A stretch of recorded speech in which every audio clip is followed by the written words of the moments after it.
It's Sophia the Shadow Hunter, and today I'm going to do my second part of my bookshelf haul for you guys.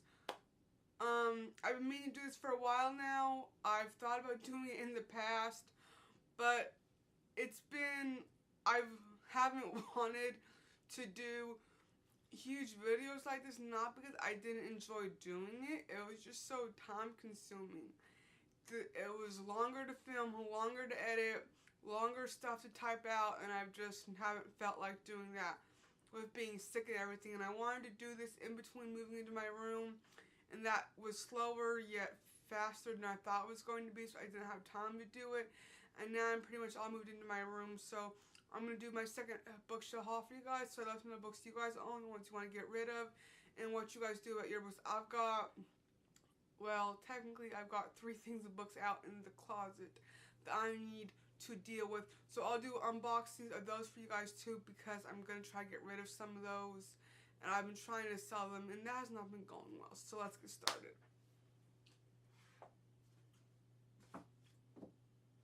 Okay. Shoot. Where do I start? Okay.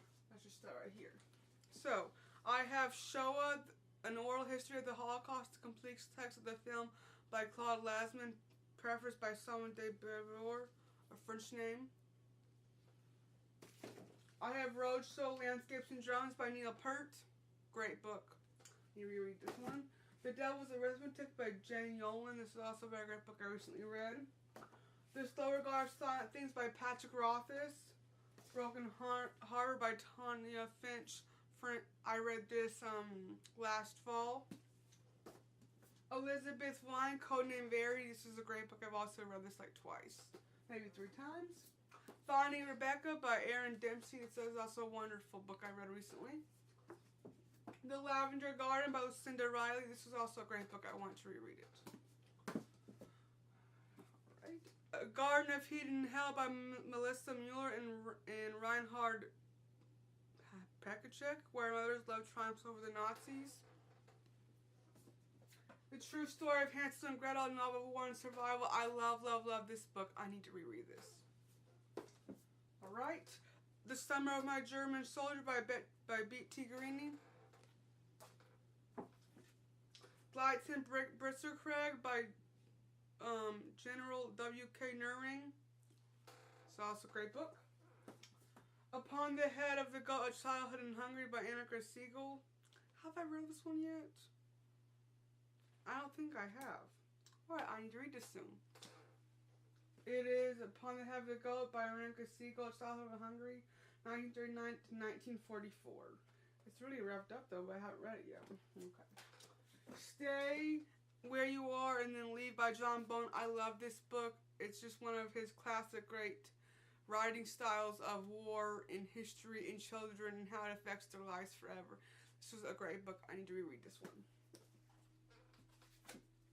Next I have Fire in the Hills by Donna Jen Nepal. This was also a great book about children growing up in the World War II and the Holocaust and how it affected their lives. I got so much stuff on my shelf, I need to organize it some more. Revised and updated Auschwitz, Deborah Dwork and Robert Jan Van Pelt. This was a wonderful book. I got this almost 2 years ago before we moved here, and it was an amazing book. I want to reread it. And it was really interesting because when I watched the Deborah Lipstadt movie, History on Trial, it was called Denial. The man who wrote Jan Van Pelt, he was in the movie too, and he helped her do research and find information about Auschwitz to win her case.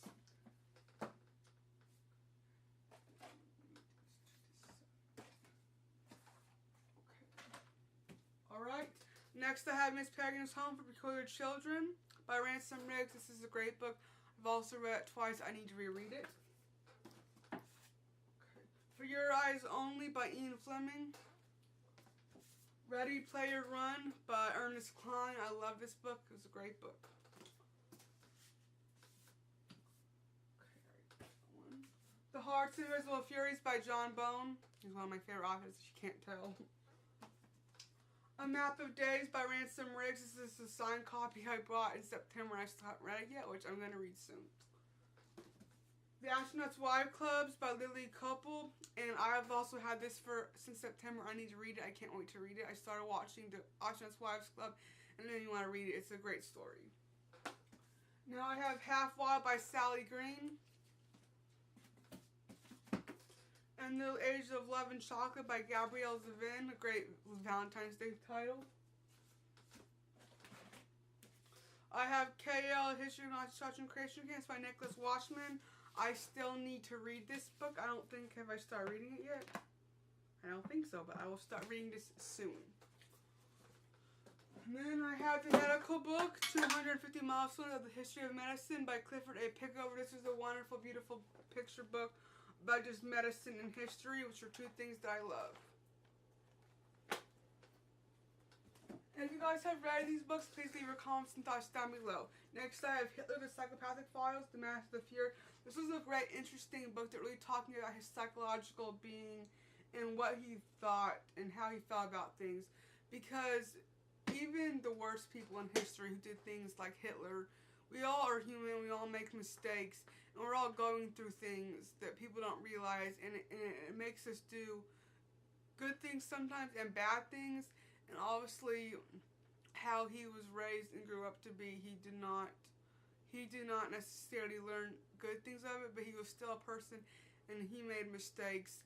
And to kind of get into more of his mind about why he was the way he was is interesting. Next, I had The Longest Ride, My 10-Year 500-Mile Motorcycle Journey by Emilio Scott. This is also a very interesting story about motorcycle riding and traveling. I love travel and journeys like bicycles and stuff. You can't tell. So there we go. Very interesting.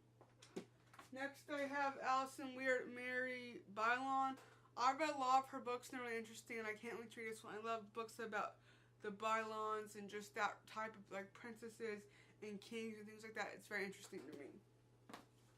Next I had this book, which I guess I got this September. I forgot about it. That Secrets of the Notebook by Eva Haas. I got this from Half Price Book, A Woman's Quest to Uncover. I don't know, it's covered up. Let me take the sticker off. To uncover her royal family secrets. This book sounds great. I can't wait to read it.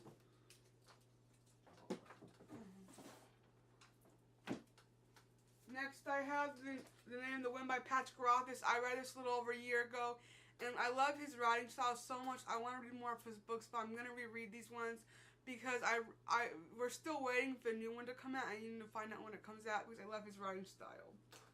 Alright, next I have It Can't Happen Here by Sinclair Lewis. This is a great book too, kind of dystopian about history and the war, and it was very interesting and entertaining.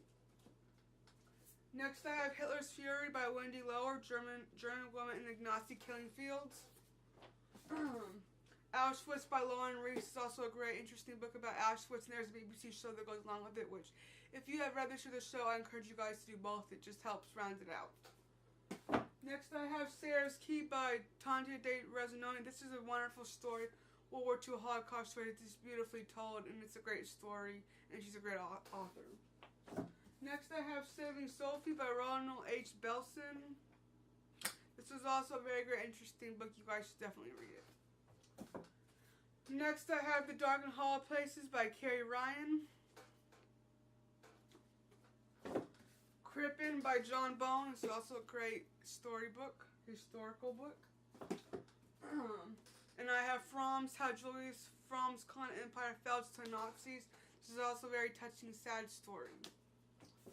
Next I have Flyboy by James Bradley. This is a great story and very interesting and entertaining. Next I have Rose Under Fire by Elizabeth Vaughn, a great book too. If you guys have another series, I highly recommend it. Next I have The Song of Captain Bird by Jasmine Derns Cook. I read this book last year and I got this in my page chat box, and I love this book. I highly recommend it and I want to reread it. It's really interesting.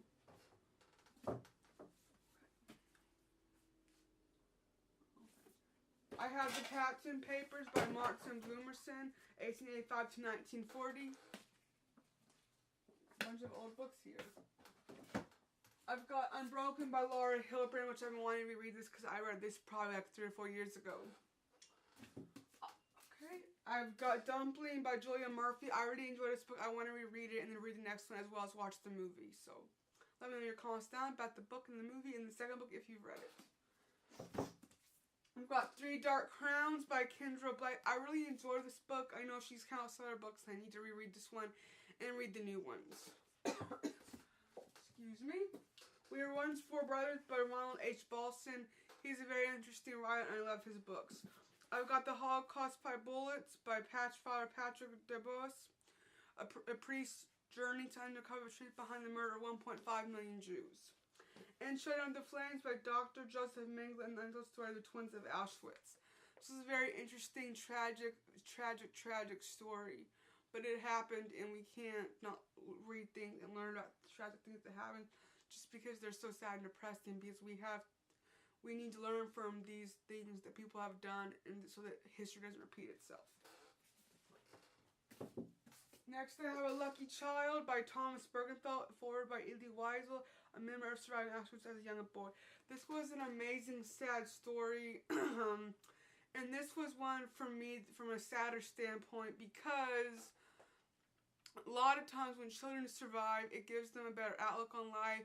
And I feel that it makes them more learned and more wiser, and they grow. And I feel that this young boy's childhood was so upsetting and terrible as it was for all of them.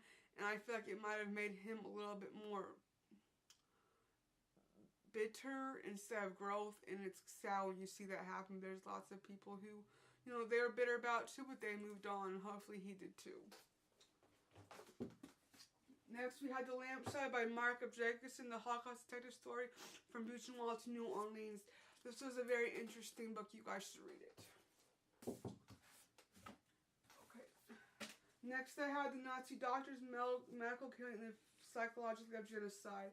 I started reading this book about 2.5 years ago, and I need to finish. It's very interesting.